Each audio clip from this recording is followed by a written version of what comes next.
අද මම කතා කරන්නේ කල්පනා කියන නවතම සිනමා පටය ගැන. ඇත්තටම මේ සිනමා පටය මම හිතන්නේ දුවා දරුවන් පවුල් සියලුම එකතුලා බලන්න පුළුවන්. ඉතාම ලස්සන කතන්දරයක්, විනෝදජනකයි. ඒ වගේම කතන්දරයක් තියෙනවා, පණිවිඩයක් තියෙනවා. මේක ඇතුලේ පරම්පරා ගන්නවට පුළුවන් මෙසේජ් එකක් තියෙනවා. ඒ නිසා මම ආදරෙන් හැමෝටම ආරාධනා කරනවා අපිත් එක්ක එකතු වෙන්න. කල්පනා චිත්‍රපටේ නරඹන්න වරක් නෙමෙයි දෙවරක් තුන්වරක් නරඹන්න පුළුවන් තරම් ලස්සන සිනමා පටයක්. ඉතින් ඇත්තටම මේ සිනමා පටය අධ්‍යක්ෂණය කරන්නේ අපේ ප්‍රවීණ විශේෂයෙන්ම විශාල කියන පෙරලිකාර නිර්මාණ ගණනාවක් කරපු සාරංග මෙන්ඩිස් මහත්මයා.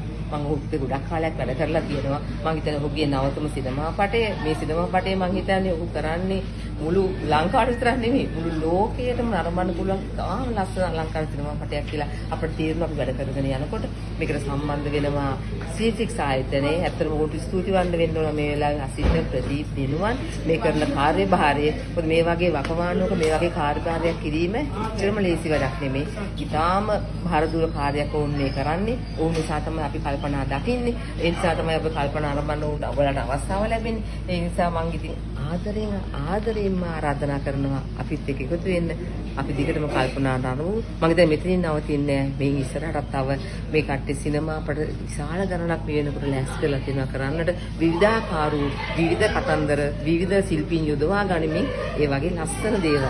අපි එහෙනම් ඉස්සරහට ඔයාලත් එක්ක හම්බ වෙමු. ඇත්තටම කියන්න ඕනේ මට මේ සිනමා පටේ හම්බ වෙනවා මගෙත් එක්ක ඉදා රංගපාපු සනත් ගුණතිලක මහත්මයා, ශ්‍රියන්ත මෙන්ඩිස් මහත්මයා, ඒ වගේම අපේ කවුද ආදරය කරන ජනප්‍රිය ගායකයෙක් කොහොමද රවින් කනිෂ්ක, රොෂෙල්, ඒ වගේම කමල් සිරිවර්ධන, අපේ පරණම සිනමා ශිල්පිනියක් තමයි නෙතලි නානායක්කර මහත්මිය, එතකොට සංගීතා බස්නායක, ගීත්මා, එතකොට ලවන්, ඒ වගේ විශාල පිරිසක් අපිත් එක්ක එකතු වෙනවා. ඔයාලා ආදරය කරන තාරුණ්‍යයේ මේ චිත්‍රපටය පුරාවටම දෙවෙනවා.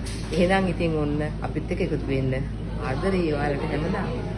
ඒ වගේම කල්පනා චිත්‍රපටයේ වැඩ කටයුතු කරගෙන යනවා.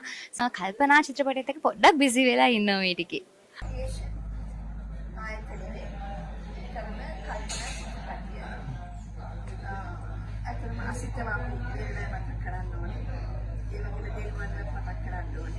සාරංග මෙන්ඩිස් තමයි මේ චිත්‍රපටයේ අධ්‍යක්ෂක. කල්පනා චිත්‍රපටය කියන්නේ මම දකින විදිහට එක විශේෂත්වයක් තියෙනවා. ගොඩක් දෙනෙකුට විනෝද වෙන්න පුළුවන්, සතුට වෙන්න පුළුවන්, ඒ වගේම අලුත් දෙයක් දකින්න පුළුවන් පොදු චිත්‍රපටයක්. ඔයගොල්ලන්ගේ විල බලන්න ඔයගොල්ලන්ට විශේෂ වින්දනයක් ලබන්න පුළුවන්.